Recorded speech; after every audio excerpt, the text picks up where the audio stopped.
Welcome to the video of biology 1400 on the topic of atomic theory. So in this topic we are going to talk about the atomic theory and the structure of atoms. So what exactly is atomic theory? So atomic theory, this is just a theory that was formulated by a certain scientist, and this theory actually states that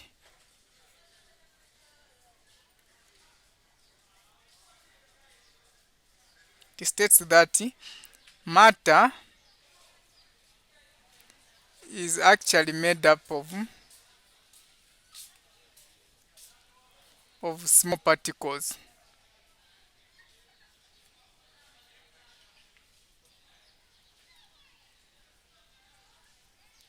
and these particles are actually called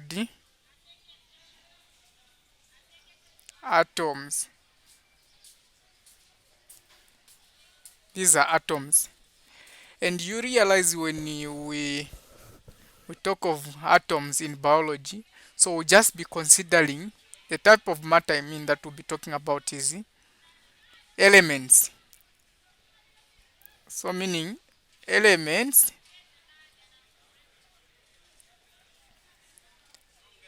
are made up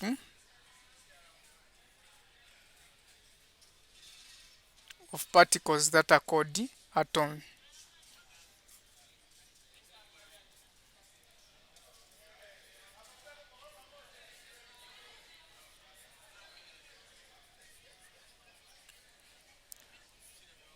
So this is the bottom line for atomic theory. So let's go now to the atomic structure so that we see what we are talking about. So atomic structure.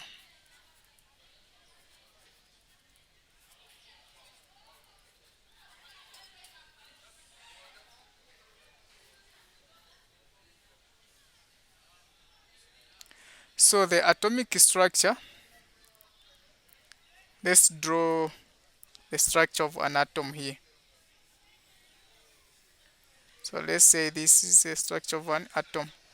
Okay, let's make it a bit bigger.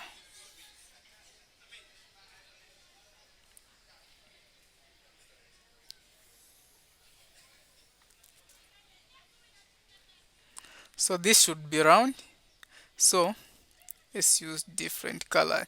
So let's say this is the outer part. So of negative charge. Outer part of negative charge.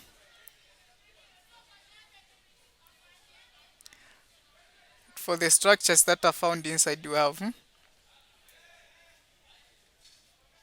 positive charge, positive charge, neutral. So this is the structure of an atom, as you can see. So in the outermost, the region, what we call the shells, according to what we learned from secondary school, these are shells. So you find electrons.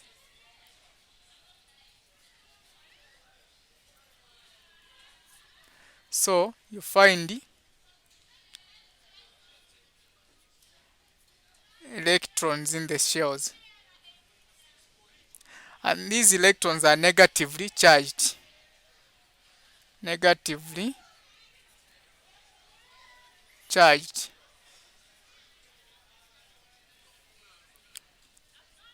The mass number, the mass for these electrons is almost 1 divided by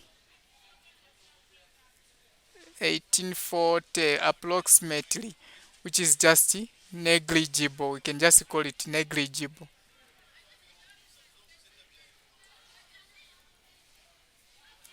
So let's use another color. Let's use red. So the mass of electrons are negligible. So electrons are just found in the shells.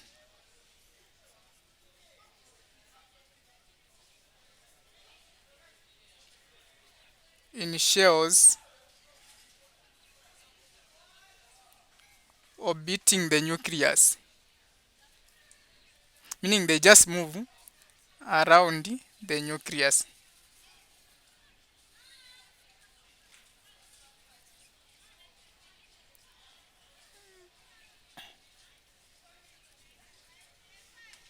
These are electrons.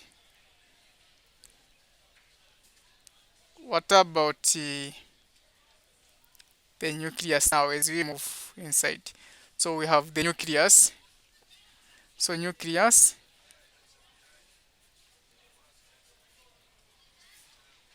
So the nucleus is just the dense part of the atom. Dense part of the atom. So in the nucleus, that's where you find most of the mass.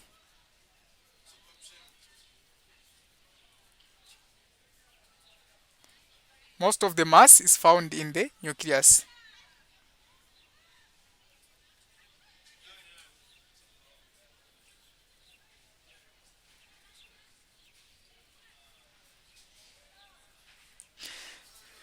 So the particles that we find inside the nucleus, we have first and foremost we have the protons. So protons.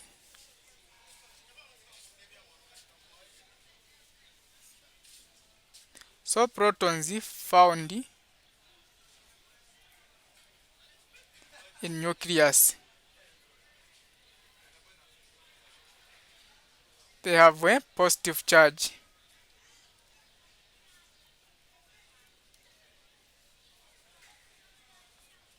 Positive charge. The mass is 1 atomic mass unit. So these are protons. They are positively charged. Then we have also what we call the neutrons.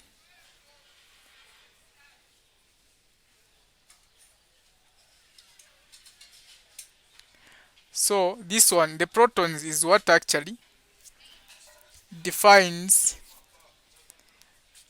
an element.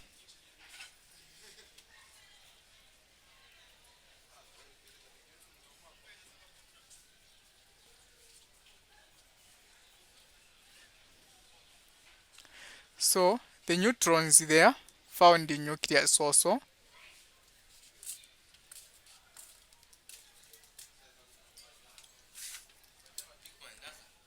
So the neutrons, they have a neutral charge.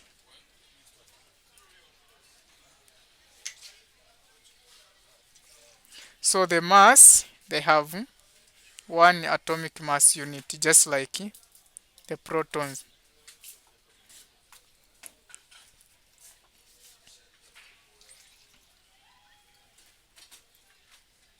So there is what we call mass number.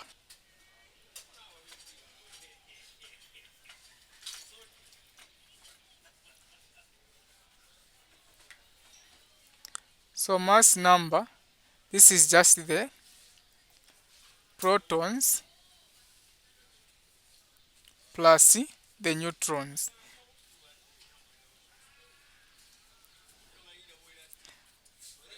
Found in the nucleus of an atom of a certain element.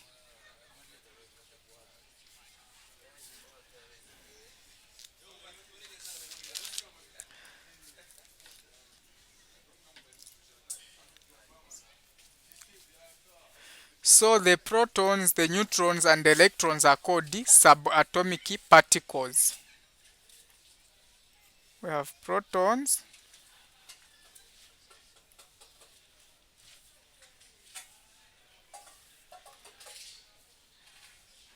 and the neutrons are collectively called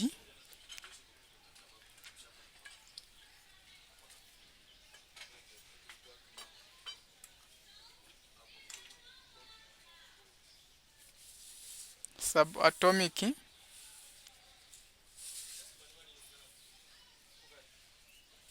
particles.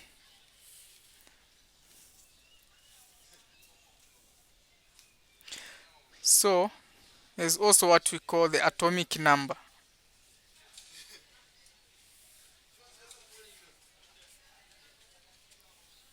Atomic number.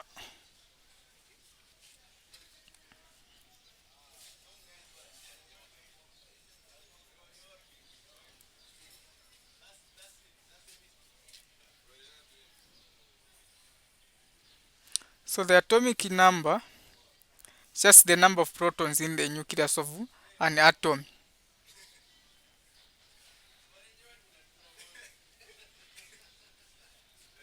Of protons.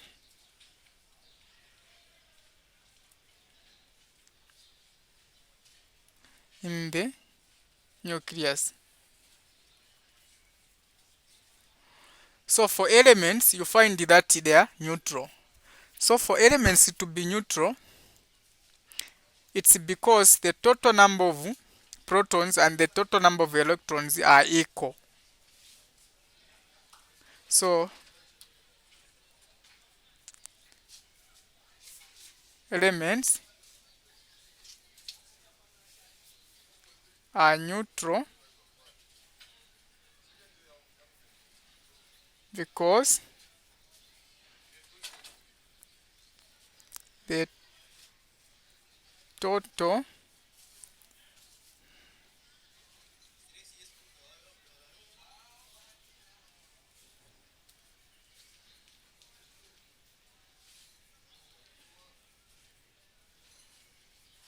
and the electrons are equal.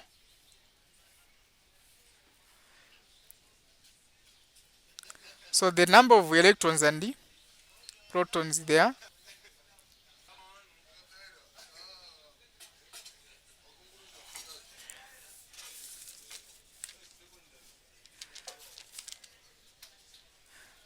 So let's go now, we look at what we call electron shells and the subshells.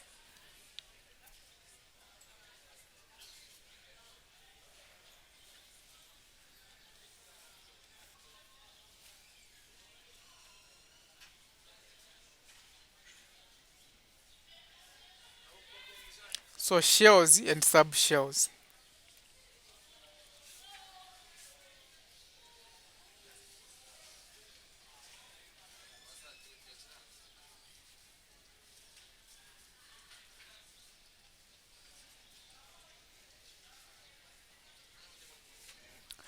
So for shells,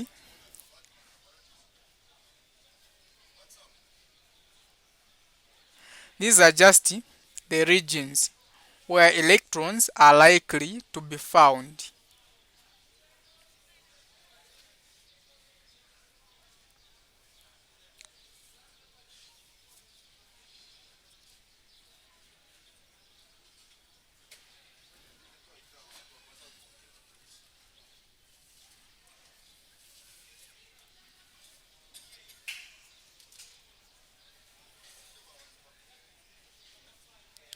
So shells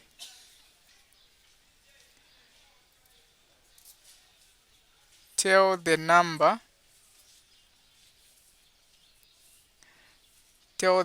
energy level.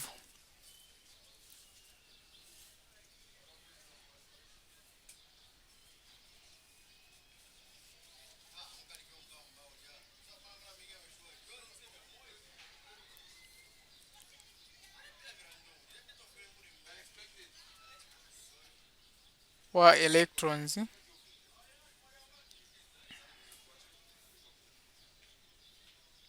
are. So shells are denoted by N.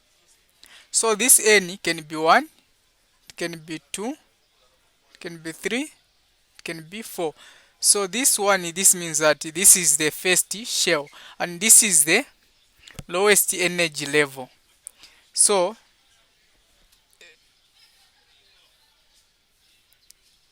as the numbers increase, the numbers for n, that's how the energy levels increase also. So the shells can also be, okay, let's see now the types of shells. So the shells can be denoted by n, or they can be called different names, where we have the K, the M, and the N. So let's see the different types of shells.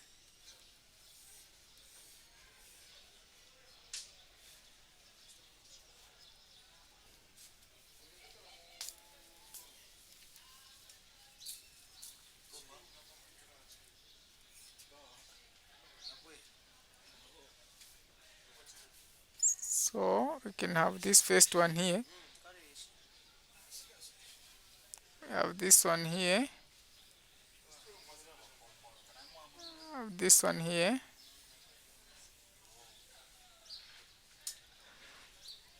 So this one here can be n is equals to 1. And this one, the next one can be called n is equal to 2. And this one can be called n is equals to 3. This one can be called n is equals to 4.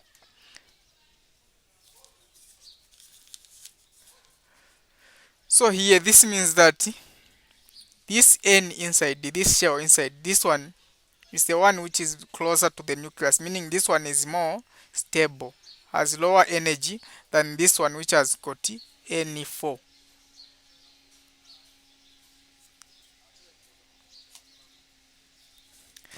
Then we also what we call the subshells.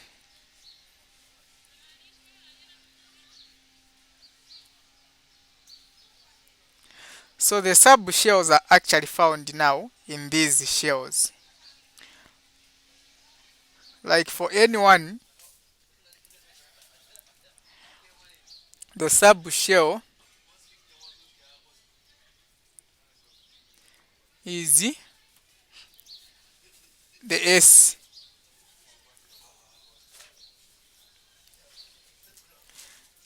So there are different types of orbit subshells.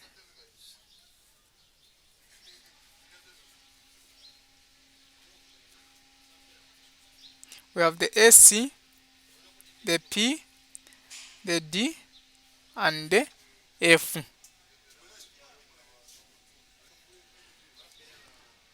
So we also there's also what we call the orbitals.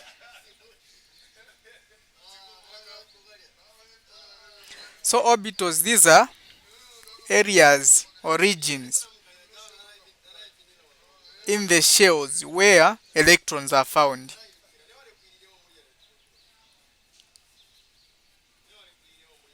Regions where there is high probability of finding electrons.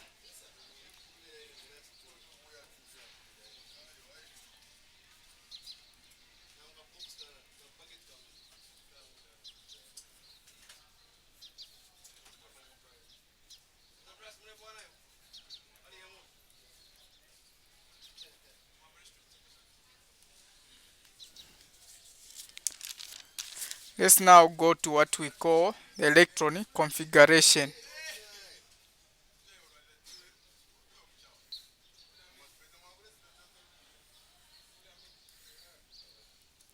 Electron configuration.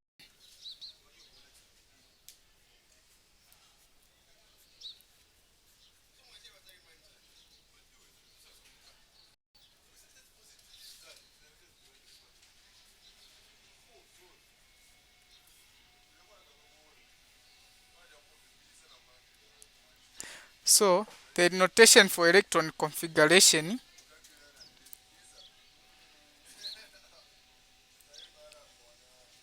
notation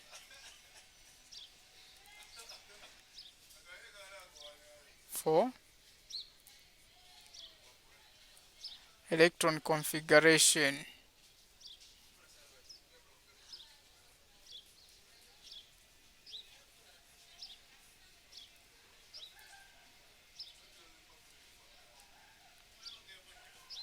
For example, let's say oxygen. So oxygen, we have mass number 16 and we have atomic number 8. So the electron configuration for this oxygen here, we're going to write it like this. 1s. So 2 electrons will be occupied by the first energy level found in the s orbital, and for each orbital it's only occupied by 2 electrons. So we have the next one will be the 2s. So the 2s also you find 2 electrons. For the next one you have the 2p. So 2p here is occupied by 6, and this one is occupied by 6 because we have 3 types of p orbitals here. So we have the px, pz, something like that. So this one here, it will be occupied by a maximum of 6 electrons. So we have already put 2 electrons in the s, 1s, and in the 2s we have put 2. So 2 plus 2, this gives us 4. So meaning we are remaining with 4. So the 4 remaining ones, we are going to put them in here. So this is the electron configuration for oxygen. So it can also be written in this form. So this is the 1s. So a few electrons like this one will be facing up, this one will be facing down. So they need to have different spins in the orbital when it is filled. So the next one we have the 2s.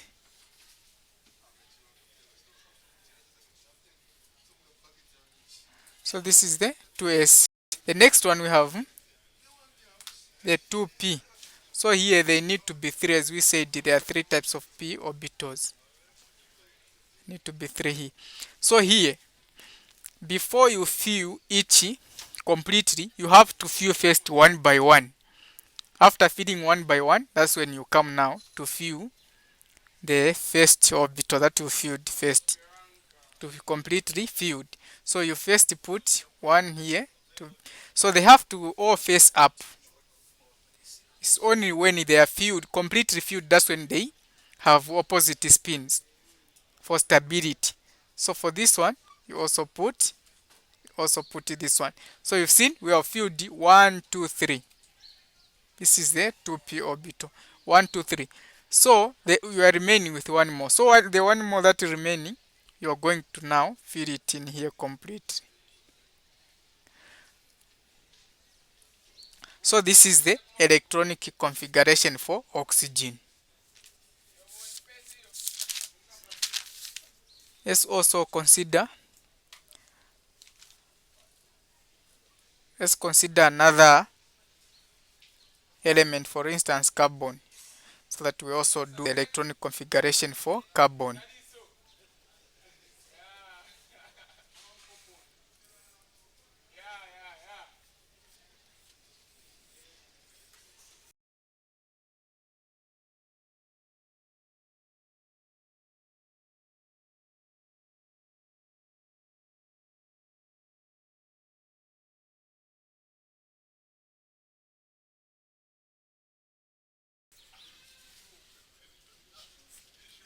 So carbon has got 6 electrons.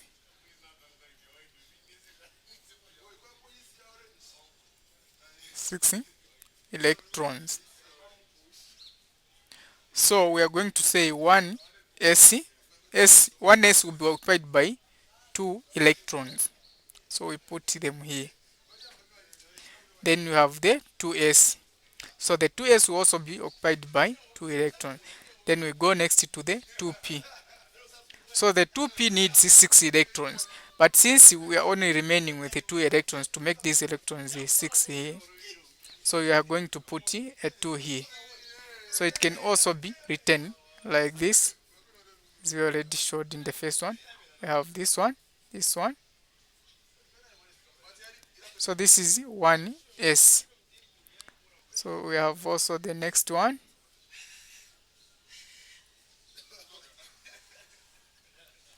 So we have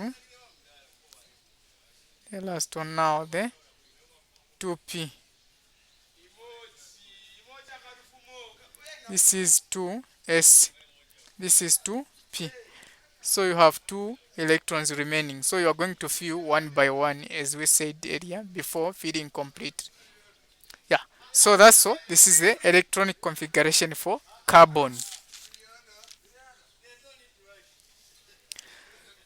So this is all for this video. I hope you have really understood the atomic theory and the atomic structure.